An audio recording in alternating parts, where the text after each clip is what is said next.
तो आज की video class 11 maths arithmetic progression geometric progression का भी चला था। वो अर्थमेटिक प्रोग्रेशन मेरा कहने का मतलब है कि चैप्टर का नाम ही सीक्वेंस एंड सीरीज।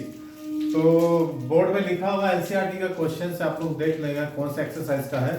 जैसे जैसे स्टूडेंट्स की डिमांड रहती है उससे बेस पर मैं क्वेश्चंस को सॉल्व करने का मेथड आप लोग को बताता हूँ मेरे यूट्यूब के जरिए, ताकि जो मेरे यूट्यूब के माध्यम से लोग देख रहे हैं जितने भी स्टूडेंट उनको भी फायदा हो जाए। प्लस क्लासेस तो चल रही है, तो कोई समय वेस्ट न करते क्वेश्चन पे चालू करते हैं। आपको दिया है a1 equal to a2 equal to 1 दिया है and an is equal to दिया है an minus 1 an minus 2 n is greater than 2।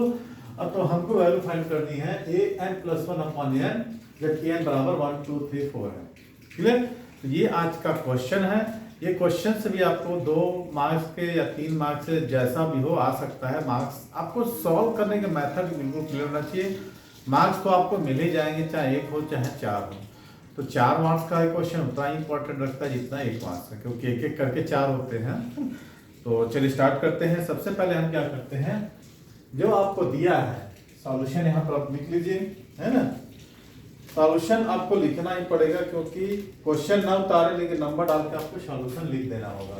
ठीक है, तो अब मैं यहाँ लिखता हूँ सॉल्यूशन और यहाँ पर लिखता हूँ an is equal to an minus 1 plus an minus 2। n is greater than 2 माने n की वैल्यू बड़ा है 2 से। तो हम यहाँ पर n is equal to 3 4 5 6 and so on पर रखते हैं। ये दिया है n इज ग्रेटर देन 2, तो पुटिंग n इक्वल टू 3 4 5 देखते हैं क्या आता है। a3 is equal to n की जगह 3 n की जगह 3, तो 3 माइनस 1 कितना होगा 2 a2, 3 माइनस 1 2 और 3 माइनस 2 1 a1। अब आपको गिवन क्या है, a1 और a2 दोनों ही 1 है, तो यहाँ पर 1 प्लस 1 पुट कर दिए तो हमारा आ गया 2। a3 इज इक्वल टू हमारा आ गया 2। अब इसी क्वेश्चन में क्वेश्चन नंबर फर्स्ट जबकि हम लिख देंगे, आपको एग्जाम में लिखना होगा गिवन a2 इक्वल टू 1। ठीक, अब हम लिख देंगे n की जगह रखेंगे 4 इसी फॉर्मूले में। a4 हो गया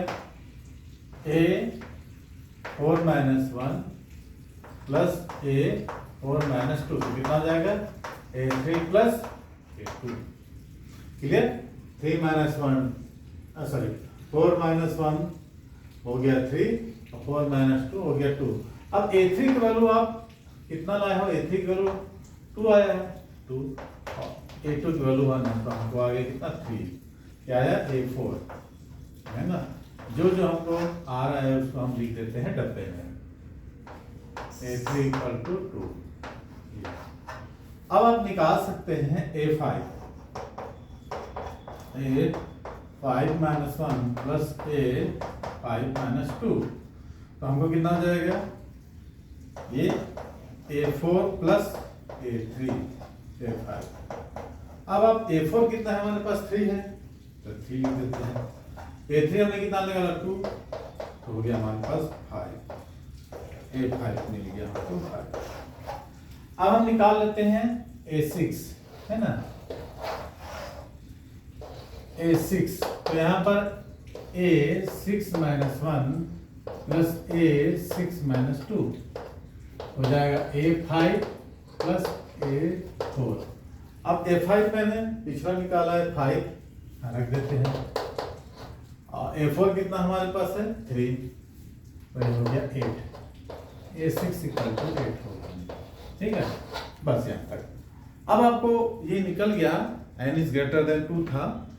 क्लियर? अब हमको निकालना है क्या an प्लस 1 अपॉन an, है ना। वीडियो देख रहा है, मुड़ा तो नहीं। हाँ, तो चलिए देखते हैं an प्लस 1 गिवन है an प्लस 1 अपॉन an। अब आप यहाँ पर रखते जाइए, क्या रखेंगे, n की जगह 1 2 3 रखते जाना है।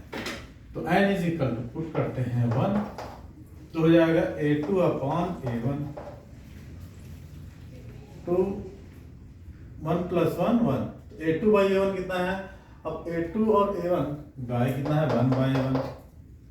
क्लियर? अब हम पुट करते हैं n इज इक्वल टू 2, तो कितना हो जाए A3 अपॉन A2। अब A3 कितना है हमारे पास 2 और A2 कितना है 1। A3 कितना है A3 2।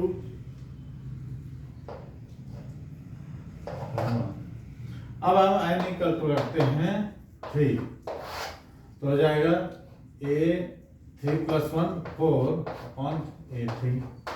A4 कितना है हमारे पास A4 यहाँ निकाले 3 और A3 कितना है हमारे पास 2। अब हम निकाल लेते हैं n इक्वल टू रखते हैं 4 तो A5 अपॉन A4। A5 कितना निकाले हम 5 निकाले हैं और A4 कितना निकाले हम 3। अब n इक्वल टू रख दो 5 तो कितना हो जाएगा A6 अपॉन A5। A6 मैंने निकाला था कितना यहाँ पर A6 हम निकाले थे 8 और A5 कितना निकाले अपन 5। तो ये हमको मिल गया n इक्वल टू 1 2 3 4 तक दिए। तो ऐसे कुछ छोटे मोटे क्वेश्चंस आएंगे आपको और आपको बेझिझक इसको आपको रिवीजन करते जाना है, अभी बैठना नहीं है। बहुत कम एग्ज़ाम का उल्टी गिनती चालू हो गई है, 1 महीना भी नहीं बचा है। 18 क्लास से 15 के बाद 15 फरवरी के बाद सारे होम एग्ज़ाम्स चालू हैं और मेरे ख्याल से बोर्ड एग्ज़ाम भी चालू हो जाएंगे। तो आपको कमर कस लेना है और सुबह जल्दी उठना है, रात को जल्दी सोना है और देर रात तक आपको पढ़ना नहीं है। जितने भी आपने तैयारी कर लिया है उसको रिवीजन करते जाना है, बना बना के देखना है, बिना देखे लिखना है। तब आपके एग्ज़ाम की बेहतर ढंग से एक अच्छे सुनियोजित तरीके से आपकी तैयारी हो जाएगी। मैंने आपको एग्ज़ाम के 5 दिन पहले तक पूरा का पूरा रिवीजन सब कंप्लीट करके रखना है और डाइट भी अपनी सही रखनी, तला भुना भी ना खाए, है ना, और ज़्यादा देर तक ना सोए, लिमिट सोए और एग्ज़ाम की बेहतर तैयारी करें और बेहतर रिजल्ट के लिए तैयार है। Thanks for watching. वीडियो अच्छा लगे लाइक कीजिए, शेयर कीजिए, नए हैं तो सब्सक्राइब करके बेल आइकन को दबा दीजिए ताकि नोटिफिकेशन के जरिए आपको नए नए वीडियो मिलते रहे। Thanks for watching.